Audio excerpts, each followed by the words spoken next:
Assalamualaikum warahmatullahi wabarakatuh.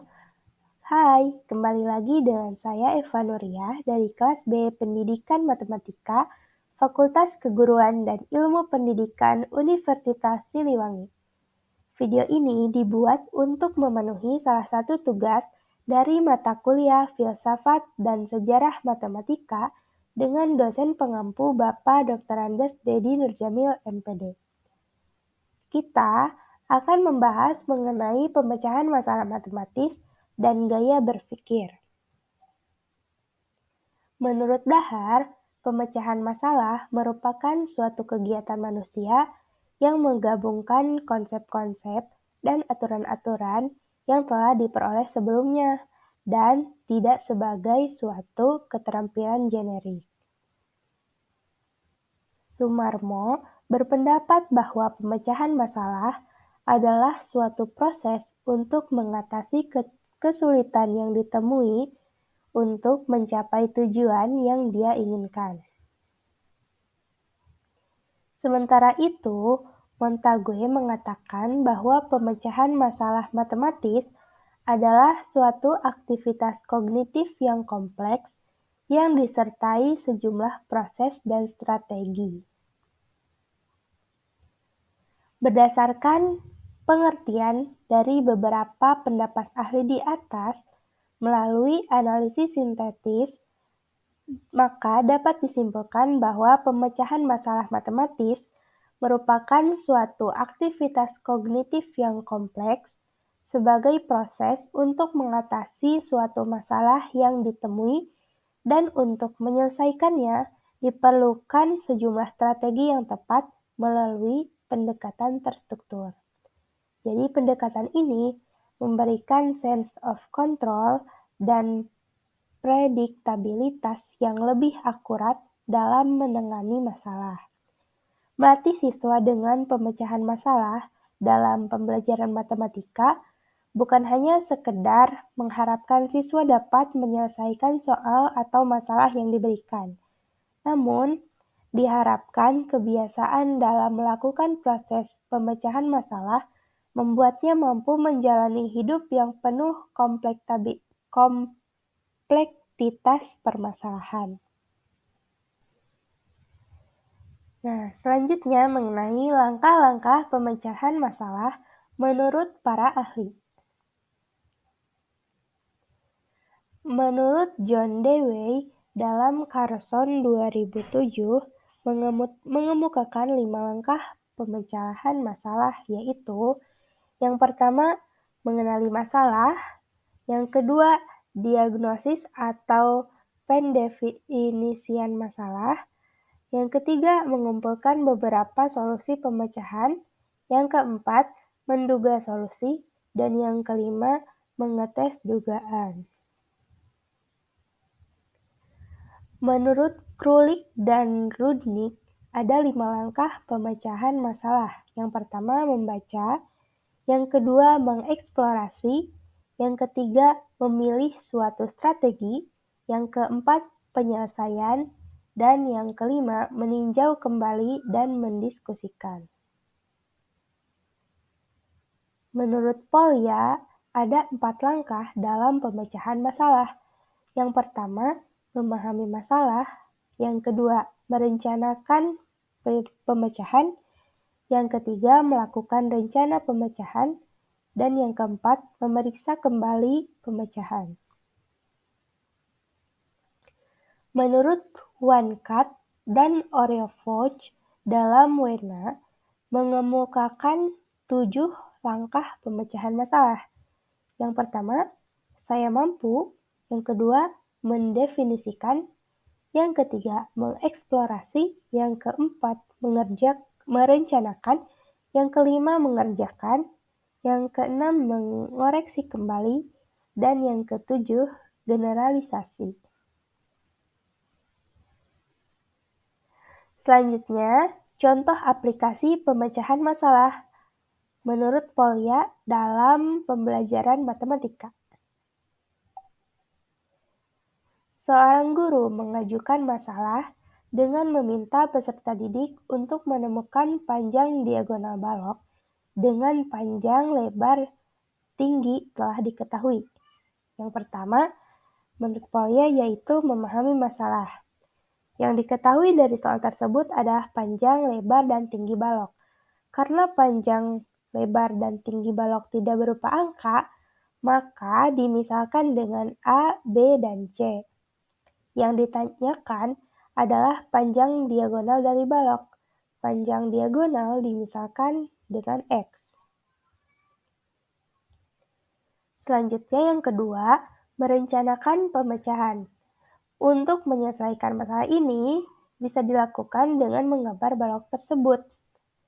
Supaya bisa mencari panjang diagonal, maka dilakukan dengan cara menggambar segitiga dan untuk memudahkan pencarian panjang sisi miring, maka dengan mengarsir segitiga tersebut. Kita cara mencari hipotenusa atau sisi miring yaitu dengan memakai rumus Pythagoras. Yang ketiga, yaitu melakukan rencana pemecahan. Karena ada salah satu sisi miring yang belum dimisalkan dengan huruf, maka sisi miring tersebut bisa dimisalkan dengan Y, sehingga diperoleh persamaan sebagai berikut. X kuadrat sama dengan Y kuadrat ditambah C. Jadi, Y kuadrat sama dengan A kuadrat ditambah B kuadrat. Dengan mengeliminasi Y, maka diperoleh X kuadrat sama dengan A kuadrat ditambah B kuadrat ditambah C kuadrat. Sehingga X sama dengan akar dari A kuadrat ditambah B kuadrat ditambah C kuadrat. Dan tahap yang terakhir yaitu tahap keempat, memeriksa kembali pemecahan. Solusi yang diperoleh peserta didik adalah X sama dengan akar dari A kuadrat ditambah B kuadrat ditambah C kuadrat. Jadi, panjang diagonal balok tersebut yaitu akar A kuadrat ditambah B kuadrat ditambah C kuadrat. Nah, begitu. Selanjutnya, kita akan membahas mengenai gaya berpikir matematis. Menurut Ferry, gaya berpikir matematis merupakan suatu cara seseorang untuk memahami serta mempelajari matematika. Gaya berpikir matematis bukan merupakan sesuatu yang telah ada sejak manusia lahir, melainkan dibentuk dari lingkungan, kebiasaan, dan pembelajaran dari orang-orang terdekat. Gaya berpikir matematis sangat penting untuk diidentifikasi pada setiap siswa. Hal ini dikarenakan gaya berpikir matematis akan mempengaruhi hasil belajar siswa dan model pembelajaran yang cocok digunakan oleh guru selama pembelajaran matematika. Berdasarkan pengertian dari beberapa pendapat ahli di atas, melalui analisis sintesis, maka dapat disimpulkan bahwa gaya berpikir siswa memiliki kemampuan berpikir yang berbeda-beda yang dimilikinya sejak kecil. Sedangkan guru hanya menjelaskan dengan cara berpikir guru tersebut tanpa mengetahui gaya berpikirnya. Gaya berpikir matematis tentunya juga akan mempengaruhi jenis dan permasalahan matematika yang harus diselesaikan oleh siswa. Gaya berpikir matematis menurut Sharman tersebut akan mengakibatkan setiap manusia memiliki gaya berpikir matematis yang berbeda-beda. Gaya berpikir matematis juga bukan merupakan sesuatu yang pasti dan konsisten. Gaya berpikir matematis sangat penting untuk diidentifikasi pada setiap siswa.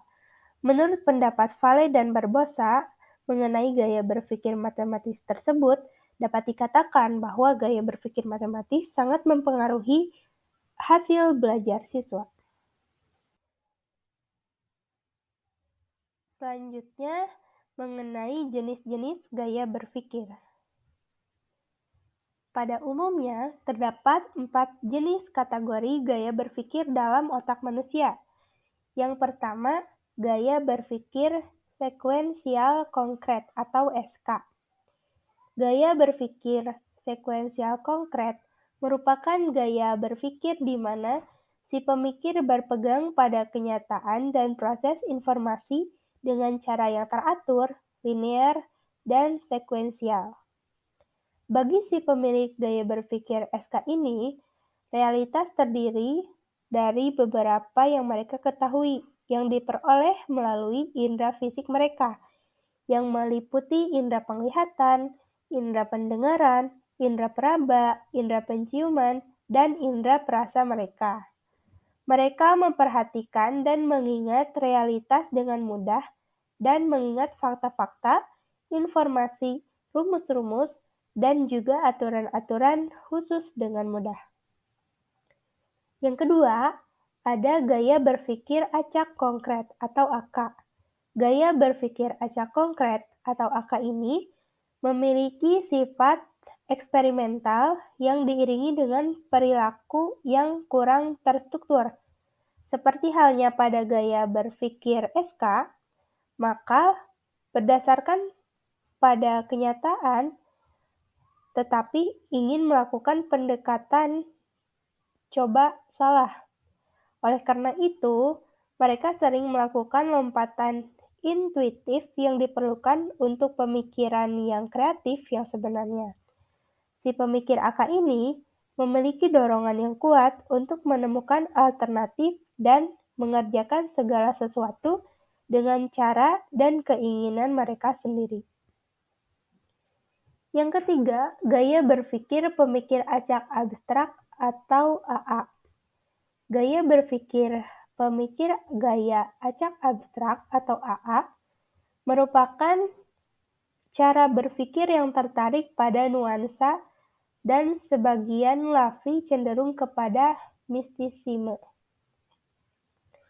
Adapun gaya berpikir AA ini menyerap ide-ide atau informasi serta kesan dan mengaturnya dengan refleksi. Namun, kadang-kadang hal ini memakan waktu yang lama, sehingga orang lain tidak menyangka bahwa orang dengan gaya berpikir AA ini mempunyai reaksi ataupun pendapat terhadap sesuatu yang sedang diperbincangkan. Si pemikir AA ini mengingat dengan baik jika informasi dipersonifikasikan.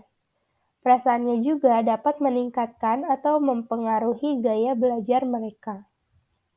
Dan yang terakhir yaitu gaya berpikir sekuensial abstrak atau SA. Gaya berpikir sekuensial abstrak merupakan gaya berpikir yang bersifat dunia teori metafisis dan dunia abstrak. Gaya berpikir SA ini cenderung lebih suka berpikir secara konsep dan menganalisis informasi. Si pemikir SA ini sangat menghargai orang-orang serta peristiwa-peristiwa yang teratur dan rapih. Sangatlah mungkin bagi mereka untuk meneropong hal-hal yang bersifat sangat penting, seperti pada titik-titik kunci dan detail-detail yang sangat penting. Adapun proses dan cara berpikir si pemikir SA ini sangatlah logis, rasional, dan intelektual. Dan biasanya proses atau cara berpikir mereka seringkali di atas cara berpikir orang yang lainnya. Kemudian ada beberapa kiat-kiat dalam berpikir. Nah, bagi si pemikir SK, yang pertama membangun kekuatan organisasional yang baik. Yang kedua, mengetahui sesama detail yang diperlukan. Yang ketiga, memecahkan masalah atau beberapa tugas dalam beberapa tahap. Yang keempat, mengatur lingkungan kerja yang nyaman. Nah, yang kedua, kiat-kiat jitu bagi si pemikir AK. Yang pertama, menggunakan kemampuan berpikir divergen yang lain serta memaksimalkannya. Yang kedua, menyiapkan diri untuk memecahkan masalah. Yang ketiga, memeriksa dan memanage waktu sebaik mungkin. Yang keempat, menerima perubahan sebagai kebutuhan. Yang kelima, mencari dukungan dan lingkungan sekitar. Yang ketiga, kiat-kiat jitu bagi si pemikir acak abstrak. Yang pertama, menggunakan kemampuan alamiah untuk melakukan pekerjaan. Yang kedua, mengenali seberapa besar emosi Anda yang mempengaruhi konsentrasi serta daya ingat Anda. Yang ketiga, membangun kekuatan untuk belajar dengan asosiasi. Yang keempat, bekerja dari konsep atau gambar yang besar. Yang kelima, harus waspada terhadap waktu. Yang keenam, cenderung lebih menggunakan bahasa visual. Yang keempat, kiat-kiat jitu bagi si pemikir SA. Yang pertama, melatih diri untuk berpikir secara logis dan penuh intelektual. Yang kedua, memperbanyak rujukan atau rekan. Yang ketiga, upayakan keteraturan dalam segala aspek dalam hidup Anda. Dan yang terakhir, sebaiknya lakukan analisis terhadap orang-orang yang berhubungan dengan Anda. Mungkin sekian materi yang dapat saya sampaikan. Semoga bermanfaat. Terima kasih. Wassalamualaikum warahmatullahi wabarakatuh.